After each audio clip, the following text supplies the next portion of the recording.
Uno ve a veces por redes sociales, coloca algún predicador y hay gente cristiana que comienza a tirarle al mismo predicador. A veces ni siquiera son los inconversos, ni los ateos, ni nada, son los mismos cristianos criticando a los cristianos.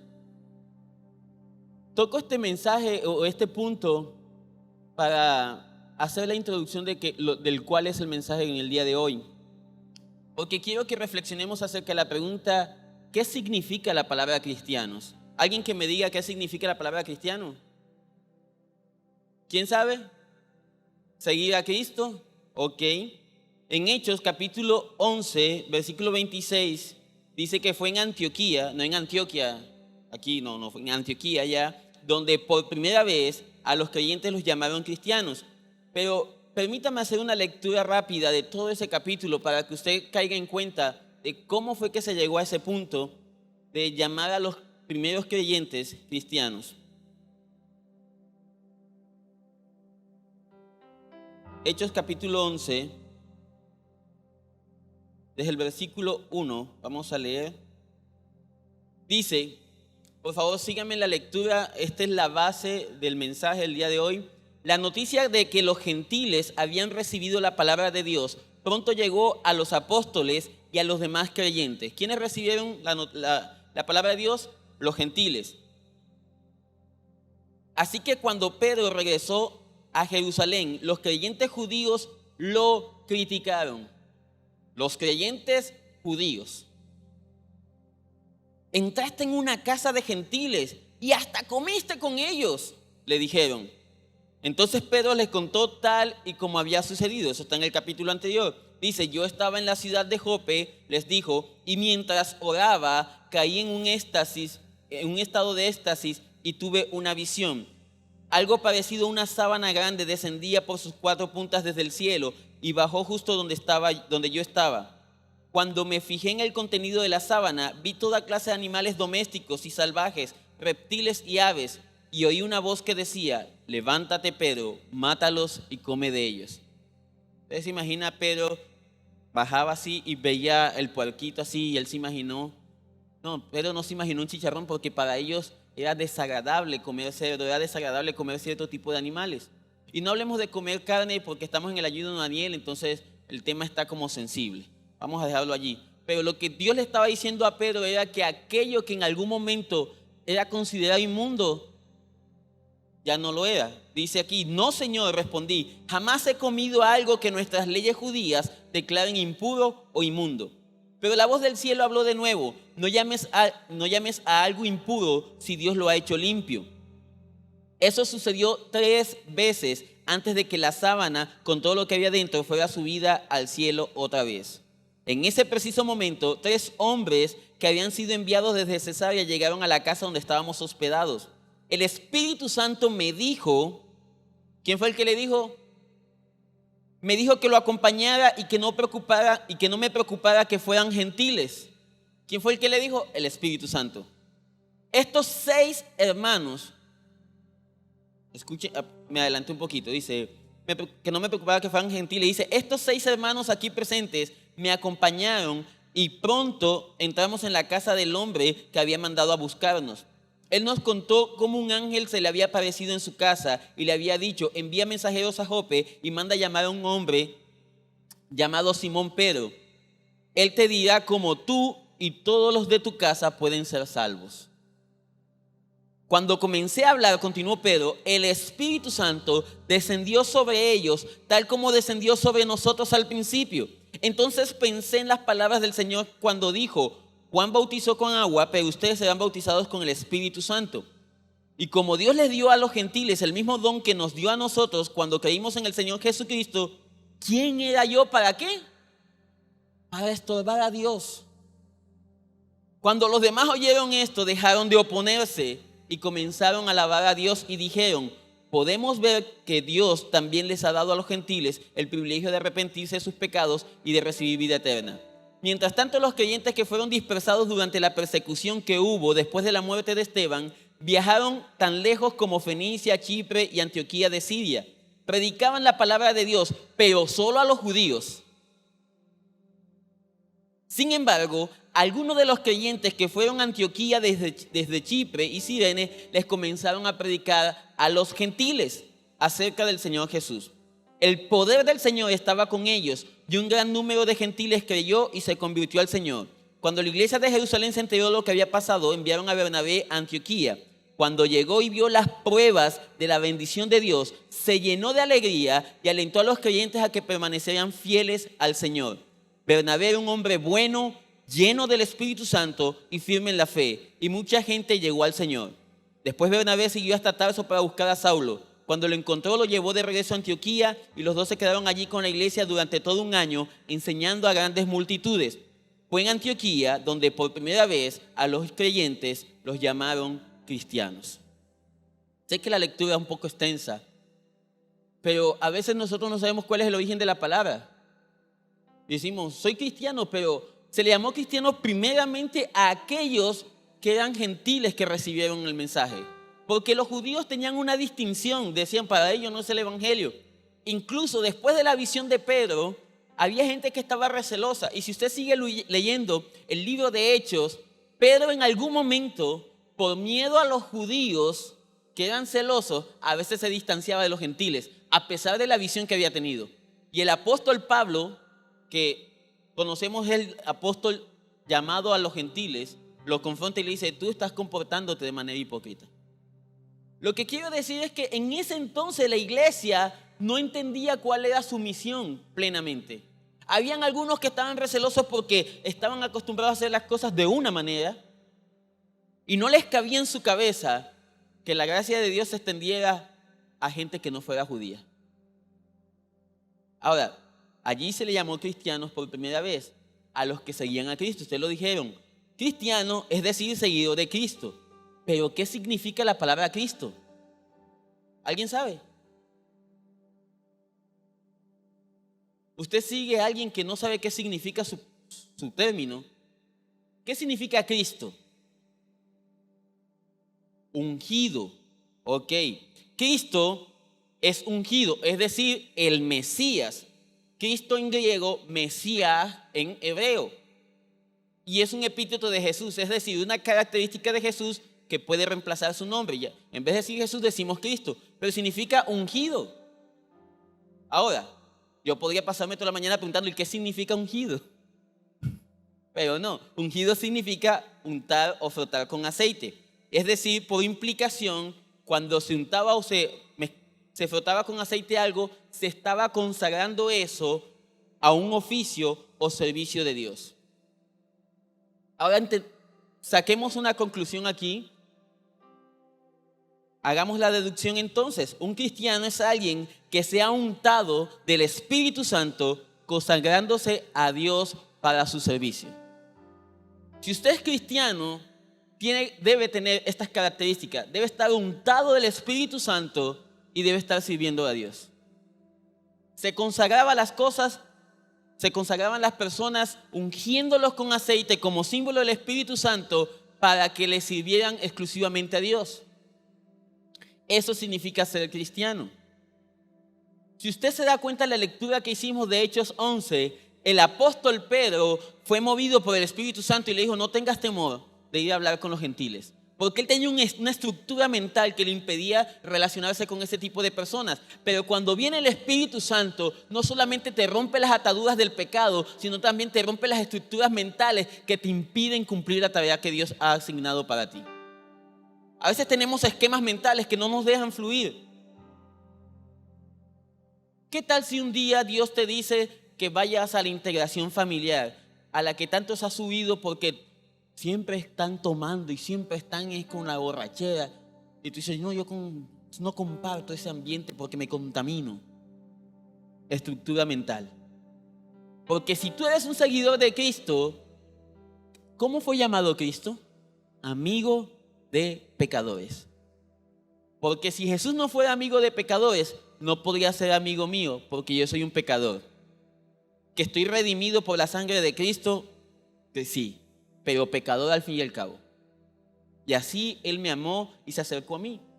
Así te amó y se acercó a ti. Entonces, ahí debemos inquietarnos. ¿Cómo seguimos a Cristo? ¿Qué estructuras mentales pueden estar estorbando en que cumplamos la tarea? Si recordamos lo que leímos, dice que cuando el apóstol Pedro va y predica por guianza del Espíritu Santo, el Espíritu de Dios descendió sobre ellos. Y él dijo, ¿yo qué voy a hacer? ¿Quién soy yo para estorbar lo que Dios está haciendo? Si Dios está obrando en él. En estos días hay una polémica terrible por un muchacho dominicano, Almighty Alejandro, porque él habló del consumo de la marihuana y porque él dice ser cristiano. Y hay gente que se va con lo uno y con lo otro. Y a veces nosotros no entendemos cómo es la dinámica. A veces hay gente que dice, no, yo estoy conociendo a Dios, pero tú le ves algunas actitudes y dices, pero tú no pareces evangélico. Y apenas tú dices, tú no pareces cristiano y señalas, te conviertes en un juez. Y Jesús es el único que juzga. Y es la única tarea que no se nos asignó. Llegará el momento en que juzgaremos las naciones, pero aquí en este momento no, porque estamos bajo la gracia. Nosotros estamos también sujetos a gracia. Y dice Romanos que cuando juzgas a otros, te juzgas a ti mismo. Mis amados, ser ungido es la clave para desarrollar el plan de Dios aquí y ahora, que es el título del mensaje de hoy. Sé que no he mencionado por qué lo llamé así, van a entrar en materia luego. Dice Lucas capítulo 4, hablemos de cómo fue ungido Jesús o cómo él proclama asunción. Lucas capítulo 4, verso 14 dice, entonces Jesús regresó a Galilea, ¿lleno de qué? Del poder del Espíritu Santo. ¿Sabe cómo ocurrió eso? Obviamente él era el Hijo de Dios, pero eso ocurrió viniendo de un ayuno. Así que yo sé que estos 21 días de ayuno va a ser para que usted se llene del poder del Espíritu Santo, para que usted comience a hacer cosas que antes no hacía. Estos 21 días de ayuno no van a ser sencillos, porque el enemigo va a llegar por ahí diciendo, oye, ¿tienes hambre? Mira que ahí tienes una carne que se te puede dañar, ¿oíste? Satanás se le presentó a Jesús y lo tentó 3 veces en 3 áreas diferentes. Y lo que quería Satanás hacer era que él se saliera del plan que Dios tenía. Pero él refutó cada tentación de Satanás con la palabra de Dios. Por eso es importante lo que el pastor decía el domingo pasado, que usted estudie la palabra y la memorice, que pueda estar haciendo estudios, no solamente leyéndola, sino estudiándola. Jesús se defiende con la palabra y luego regresa a Galilea lleno del poder del Espíritu Santo. Y dice que las noticias acerca de él corrieron rápidamente por toda la región. Enseñaba con frecuencia en las sinagogas y todos lo elogiaban. Cuando llegó a Nazaret, la aldea donde creció, fue como de costumbre a la sinagoga el día de descanso y se puso de pie para leer las Escrituras. Le dieron el rollo del profeta Isaías. Jesús lo desenrolló y encontró el lugar donde está escrito lo siguiente. Cuando yo leo que encontró el lugar, no creo que haya sido casualidad. No sé si Jesús lo estaba buscando, pero sé que es una palabra importante que él iba a leer y era lo que dice el profeta Isaías. Dice el verso 18, el Espíritu del Señor está sobre mí. Esa es unción. El Espíritu Santo está sobre mí porque me ha ungido, ¿para qué? Para llevar la buena noticia para los pobres. La otra versión dice, la buena noticia es el Evangelio. La palabra evangelio significa buenas nuevas o buenas noticias. Así que si tú tienes el Espíritu Santo, ¿lo tienes para qué? Para anunciar las buenas noticias. Para eso tienes el Espíritu Santo. Para eso Dios te facultó con el Espíritu Santo. Para que puedas anunciar las buenas noticias. Y yo quiero combinar esto con lo que el pastor enseñaba el domingo pasado, la gran comisión. Y el pastor, si usted ha estado en esta iglesia más de 2 años, sabe que un tema recurrente en el pastor, hay como 3 o 4 temas recurrentes con el pastor, y uno de ellos es el sexo. Uno de ellos es hacer discípulos, me emocioné, perdónenme. Es hacer discípulos. Y el pastor habla de eso con una pasión, del otro tema también habla con pasión, pero el tema principal, hacer discípulos. Y el domingo comenzó a hablar de hacer discípulos y yo era lo que tenía preparado para predicar hoy. Y yo dije, me quitó la prédica. Y el pastor me dijo, pero el Señor te va a dar otra palabra. Y comencé a leer y encontré esto que me inquietó. Porque yo decía, el pastor habla de hacer discípulos, ¿y por qué no se hacen discípulos? ¿Qué es lo que pasa? ¿Será que la gente no entiende el rol que debe cumplir como iglesia? ¿Será que como cristianos estamos como lo que dice la canción de Marcos Vidal, distraídos comparando ciertas cosas, distraídos cuestionando de que mira, ve, cuando dicen la vueltica, no da la vueltica? El pastor Eduardo Luis dice que para la izquierda, como es arrítmico, la da para la derecha. Hay gente que critica cómo adora a otro. Miren, esta es una iglesia de gozo. Y yo sé que hay unos que de pronto no se... Usted ha visto el pastor, está toda la alabanza muy bien, el pastor está porque el pastor es más calmadito. Pero él por dentro está que se baila, está suelto. Es una iglesia que se transmite el gozo, es una iglesia donde hay mucha energía. Y hay gente que le molesta eso, que llega acá y dice, ay, pero aquí se mueve mucho. Y los que están acá, muchas veces, no digo todos, esto no es para algunos, serán algunos, que van a otra ciudad, Bogotá, ay, pero aquí no se mueven. Y comenzamos a perdernos el tiempo que es para exaltar a Dios por estar criticando. Y no nos perdemos el foco de lo que significa ser cristiano.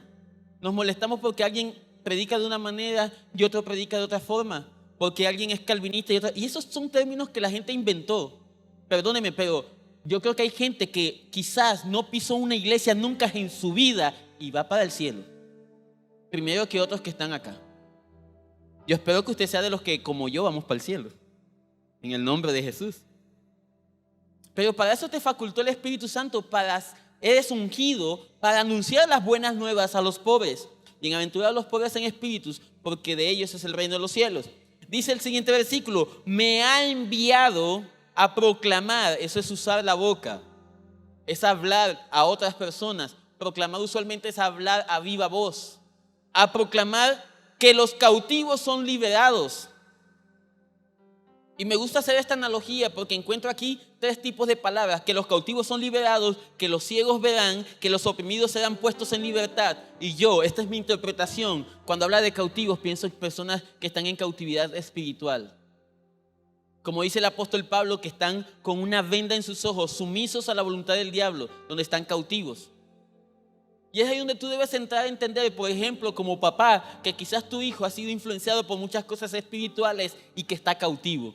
O que tu esposa que no conoce al Señor o tu esposo que no conoce al Señor está cautivo.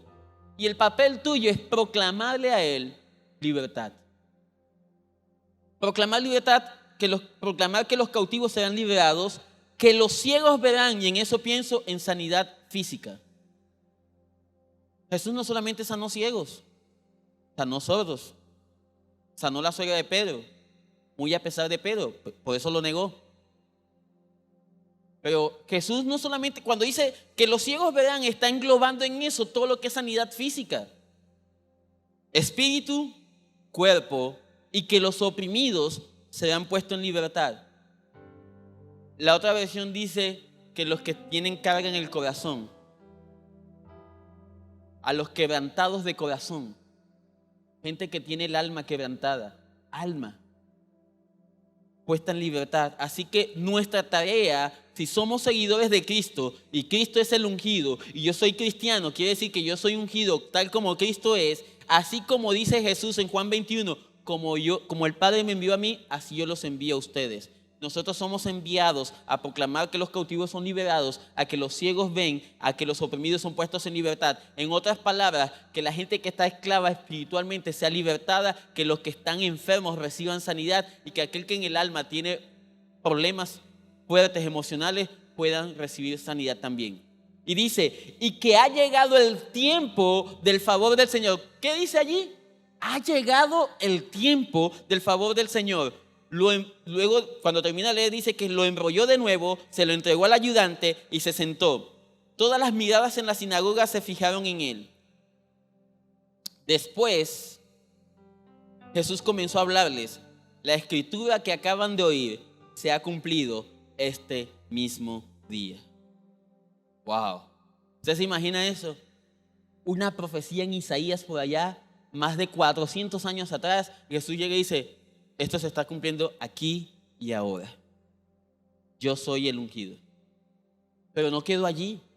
Porque si usted revisa los evangelios, hay 2 mandamientos o 2 escenarios muy importantes que se dan después de que Jesús Uno antes de morir en la cruz y otro después de resucitar. Y es la gran comisión. Y luego cuando les dice en Hechos, les dice, quédense aquí, esperen que venga sobre ustedes el Espíritu Santo y les dará poder para ser testigos en Jerusalén, Samaria, Judea y hasta lo último de la tierra. Así que eso que pasó con Jesús debe pasar con nosotros. Que cuando tú leas una porción de las Escrituras como esa, digas, esto se cumple aquí y ahora. Yo te pregunto, ¿qué dicen de ti las Escrituras? ¿Qué dicen de ti las Escrituras? Jesús sabe el rollo y tiene la plena certeza que lo que está escrito allí tiene que ver con Él. Cuando tú lees la Biblia, ¿qué encuentras que tiene que ver contigo? Yo encontré en Isaías capítulo 50, versículo 4, mi identidad y propósito. Para mí, la mía. Dice, el Señor me ha concedido tener una lengua instruida para sostener con mis palabras al fatigado, al cansado. Todas las mañanas me despierta y también me despierta el oído para que escuche como los discípulos. El Señor me ha llamado y no he sido rebelde ni me he vuelto atrás. Eso es lo que las Escrituras dicen de mí. Y otros versículos, pero ese es uno de los que yo me he atesorado y digo, esto es lo que Dios dice de mí. Dios dice de mí que yo soy su hijo amado. Está muy complacido conmigo. Y no porque sea perfecto, sino porque me ama. ¿Qué dicen las Escrituras de ti? Si usted recuerda, ¿por qué fue que el apóstol Pedro recibió la revelación del Espíritu Santo? ¿Qué estaba haciendo cuando el Espíritu Santo le habló? ¿Alguien recuerda lo que leímos en Hechos 11? Estaba orando. Y hay gente que dice, es que Dios no me habla. La pregunta es, ¿estás orando? ¿Estás leyendo la Biblia? ¿Qué dicen las Escrituras de ti? Tu entrega al Espíritu Santo hace que lo que Dios dijo de ti comience a cumplirse. Porque no es solamente lo que Dios dijo de ti, porque quizás tú recibiste palabra profética, quizás una madrugada estabas buscando al Señor con tanta desesperación, como si de ello dependiera tu vida, y comenzaste a leer la Biblia y encontraste una palabra y dijiste, esto es mío. Y tú te preguntas, 3 años después, ¿por qué no se ha cumplido? ¿Por qué después de tanto tiempo no veo lo que Dios me dijo que se iba a manifestar en mi vida? Quizás tenga que ver con tu entrega al Espíritu Santo. Porque cuando el Espíritu Santo te unge, comienza a suceder algo en ti, aquí y ahora. Donde está el Espíritu de Dios, allí hay libertad. Ahora, te digo esto porque muchas personas se excusan en hacer discípulos o en cumplir el propósito de Dios, o se excusan en que no pueden hacer nada que trascienda por algunas razones. Una de ellas, piensan que se trata del lugar. Y mi querido, no se trata del lugar. Hay gente que espera estar allá para que llegue su ahora. Hay gente que espera, cuando me vaya, cuando me gradúe, cuando llegue allá, llegará mi ahora. Hay gente que dice, es que yo aquí no he podido crecer. Te voy a comentar algo. Si tú no has crecido en esta iglesia, no es por la iglesia, es por ti. Perdóname, sé que es muy duro para un domingo en la mañana. Por ahí había un meme de esos que abundan en internet, que Judas tuvo el mejor pastor y se ahorcó.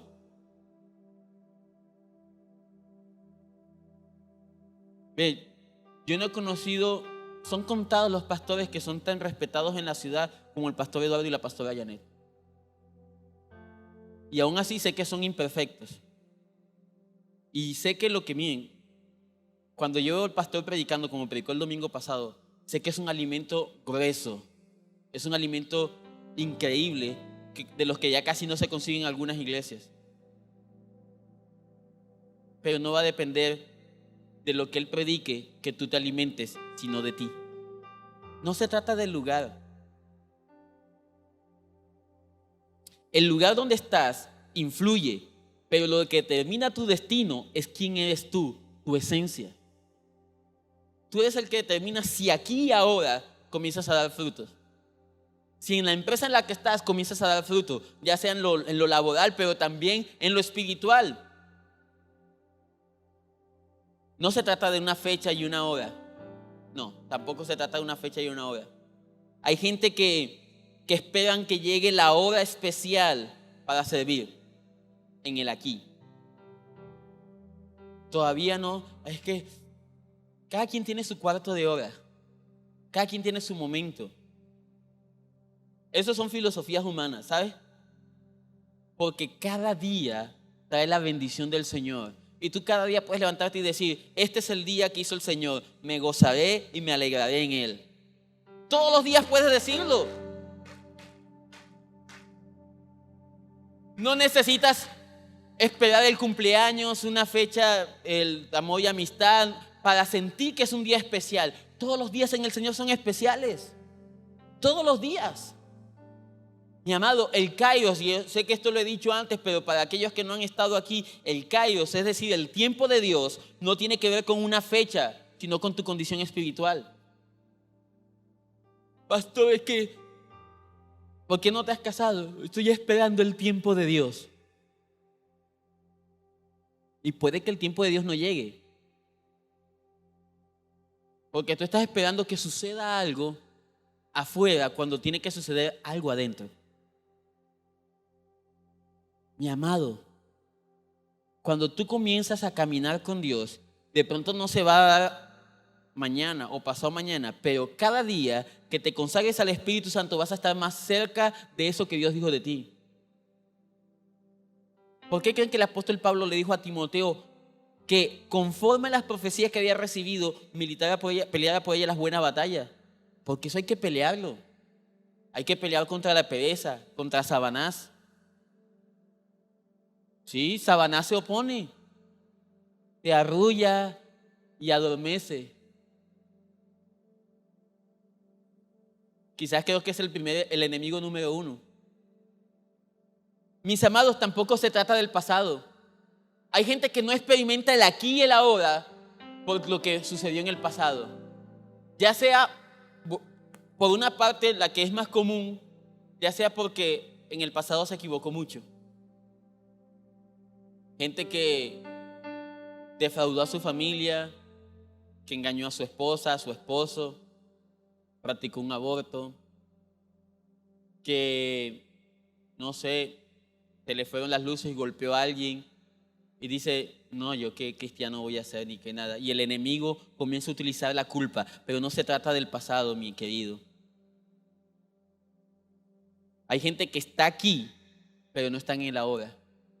Que está aquí, pero dice, su mente está en el pasado. Dice, yo no puedo porque en el pasado pasó esto. En el pasado cometí este error. En estos días conversábamos con los adolescentes en esta parte del mentoreo y Víctor comentaba esto, decía, hay mucha gente que dice, yo quisiera viajar en el tiempo unos años atrás y cambiar mi pasado. Gente que se lamenta por las decisiones que tomó en el ayer. Y él decía esto y me impactó muchísimo, decía, pero hoy es el pasado de mañana. ¿Qué decisiones estás tomando ahora? Yo quiero que entiendas que Dios no es el Dios del pasado.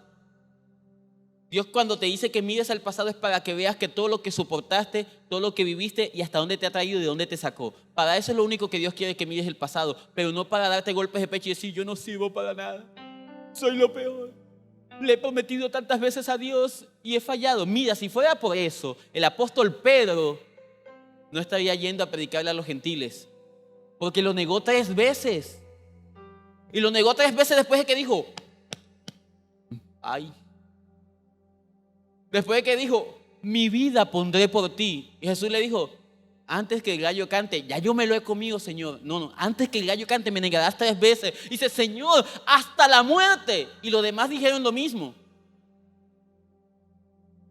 Si fuera por fallas, el apóstol Pedro en un momento estaba recibiendo las llaves del reino de los cielos. Y después estaba diciéndole, ay Señor, no vayas a la cruz. Y Jesús lo miró y le dijo, apártate de mí, Satanás. ¿Te imaginas eso? Y sin embargo permaneció allí.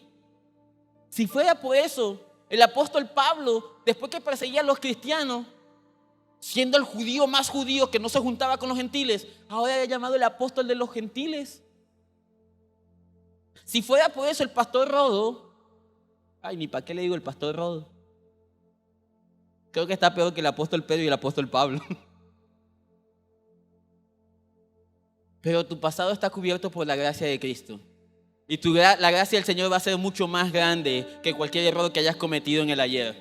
Por eso, Dios quiere que mires hacia adelante, lo que está adelante, lo que ha de venir, y camines en pos de ello. Dios cada vez que te habla, siempre te habla de lo que está por venir. Mira, estoy haciendo algo nuevo, ¿acaso no lo ves? Y hay gente que dice, no, no lo veo, porque no estás viendo con los ojos que debes verlo, lo estás viendo con los ojos físicos. Tienes que verlo con los ojos de la fe, que llama las cosas que no son como si fueran. Hay gente que dice, yo nunca he tenido nada. Y vas a tener, es que yo nunca he tenido nada, pero vas a tener, yo nunca he tenido. No vas a tener. No vas a tener. Aunque estés en la iglesia, aunque escuches las prédicas que escuches, no vas a tener. Porque necesitas cambiar la forma en cómo ves las cosas. Proverbios dice, mira lo que está delante de ti. Hay un salmo que me encanta muchísimo, dice, porque Él es mi gloria. Bueno, antes de eso dice, oh Señor, cuántos se han multiplicado mis enemigos. Muchos son los que dicen de mí, no hay salvación para él. Pero tú, Señor, eres escudo alrededor de mí, mi gloria y el que levanta mi cabeza. ¿Sabes lo que está diciendo el salmista? Yo a veces quiero andar así achicopalado, pero Él es mi gloria y el que levanta mi cabeza. Porque el que tiene la cabeza agacha, su visión es muy corta. Pero el que levanta la cabeza puede ver hacia allá. Puede ver como Abraham vio las estrellas en el firmamento y Dios le estaba diciendo, así será tu descendencia. ¿Qué es lo que tú ves? ¿El pasado para mortificarte o el pasado para decir, de allá Dios me sacó y me tiene en bendición aquí y me va a llevar a mayor bendición allá? Porque la gloria de los justos es como el día de la aurora. ¿O no?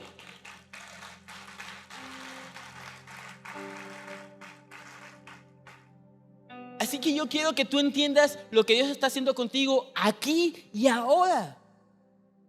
Ayer te equivocaste, eso fue ayer. No estoy dándote permiso para que peques hoy para mañana decir, ay, eso fue ayer. No. Lo que te estoy diciendo es, hoy Dios puede hacer algo contigo que te cambie radicalmente. Hoy Dios puede cortar contigo cualquier cosa que esté mal. Hoy Dios puede sanarte porque hoy el Espíritu de Dios está aquí.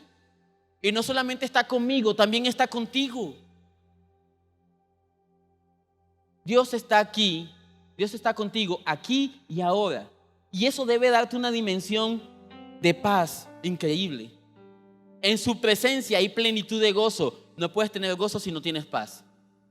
Eso está claro. Así que si hay plenitud de gozo es porque hay paz en el corazón. En su presencia. Así que si Dios está aquí, si Dios está contigo aquí y ahora, tienes paz y tienes gozo. Ay, cuando eres consciente de eso, tú vives a plenitud. Cuando eres consciente de su presencia, vives en libertad. Se te quitan los prejuicios, se te quitan los temores. Yo he cantado en público, jamás me imaginé eso. Pero hay un temor, mira, es algo que me costaba, porque si ya de por sí hablar cuesta. Tenía temores, miren, la primera vez que yo hice una liberación tenía mucho temor. Yo creo que mis hermanos se acuerdan de eso. Estábamos en mi casa, pasó algo con un personaje y habíamos orado. Yo recuerdo lo que es la inocencia. Recuerdo esto, que habíamos ido a un encuentro y nos dijeron que ellos en algún momento estaban haciendo un encuentro, iban a hacer una fogata y comenzó a llover. Y se pararon debajo de la lluvia y dijeron, Señor, tú eres el Dios de los vientos y de las tempestades, haz que se vaya la lluvia, para que dejara de llover y pudieran hacer la fogata. Y dejó de llover. Y ellos nos contaron eso y yo dije, wow, increíble. Y llegué a la casa y esta persona tenía una fractura minuta de tibia y peroné. Y comenzó a llover y lo que le habían puesto allí le dolía con la lluvia. Y yo salí así con esa fe, pero con fe. Hermano, yo nunca había tenido tanta fe en mi vida. Y me paré debajo del aguacero torrencial así, Señor, así como lo mismo. ¿Y usted cree que dejó de llover? No. Porque una cosa es que tú imites lo que otro hace, otra cosa es que obedezca la voz del Espíritu, que fue lo que movió a Pedro a llegar allá a la casa de estos gentiles. Y en ese momento el Espíritu me dijo, pero tú eres cabezón, Así sentí que me dijo. ¿Por qué en vez de orar para que no llueva, por qué no oras para que aunque llueva no le duela? Y yo, cuánta sabiduría. Así que me fui a orar por la persona y se le quitó el dolor ahí. Y de repente comenzó a reírse y su risa fue como que... y después fue que... No, estoy exagerando, pero comenzó a ser incómodo y me di cuenta que había algo espiritual. Yo jamás había visto una liberación y me tocó a mí. Y era como si el Espíritu me dijera aquí: Luis, lleva a los niños para allá, ustedes comiencen a orar. Aceite de cocina fue lo que cogimos para ungir a la persona. Me monté y comencé a orar ahí y se me venían cantidades de versículos a la cabeza, pero como si me los dictaran. Y yo estaba ungiendo allí y comenzó a hablar en lenguas. Y cuando comenzó a hablar en lenguas, la mía se empelotaba más todavía. Entonces yo estaba ahí, y con esta inquietud. Y entonces así escuché clarito y me decía: dile que se calle en el nombre de Jesús. Y yo le dije: te callas en el nombre de Jesús. Y ahí pude seguir hablando, imagínense. Comencé a orar, botó espumarajos, todo lo demás. Y esa fue mi primera liberación sin ningún entrenamiento. Pero el Espíritu de Dios estaba conmigo.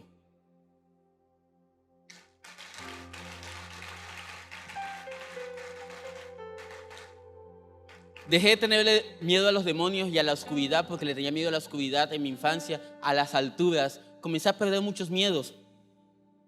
Pero todo esto es para decirte que tenemos una tarea impresionante. Nuestra gran tarea, el 18 de diciembre, creo que fue que Mary Laura predicó, terminó ministrando.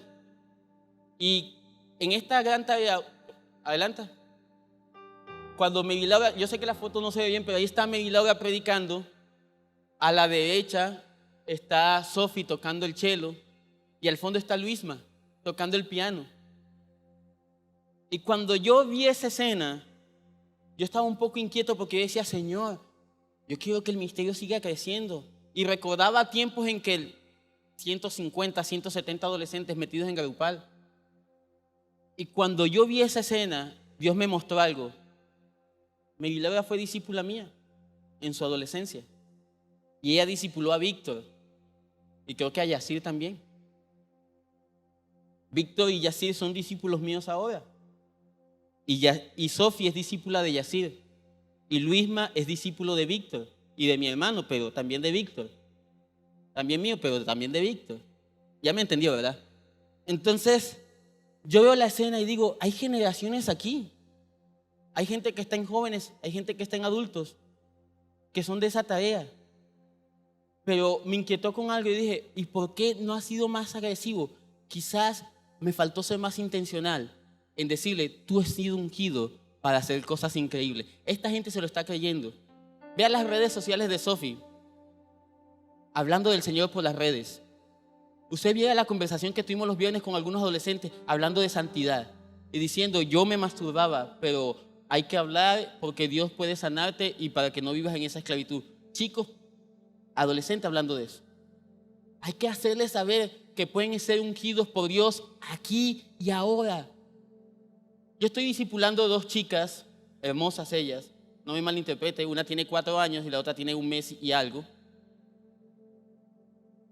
Mi papel, mi primer ministerio son ellas. Y tengo que hacerles saber que desde que son pequeñas, desde que estaban en el vientre, por todo lo que Dios nos dijo, ellas son ungidas.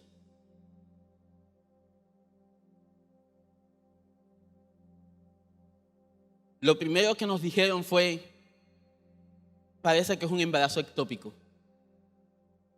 Y yo venía del monte. No le presté atención. Pasó el tiempo, no, que la placenta tiene una inserción baja, puede haber desprendimiento, hay que hacer ecografía, pero yo venía del monte. Después nos hablaron de amenaza de parto prematuro, nos hablaron de cualquier cantidad de cosas. Y por eso, aunque habíamos determinado que Arlet era el nombre que le íbamos a poner, le colocamos también Eliet, que significa Dios ha respondido. Y quiero decirte eso porque con Brianna tuve muchos temores.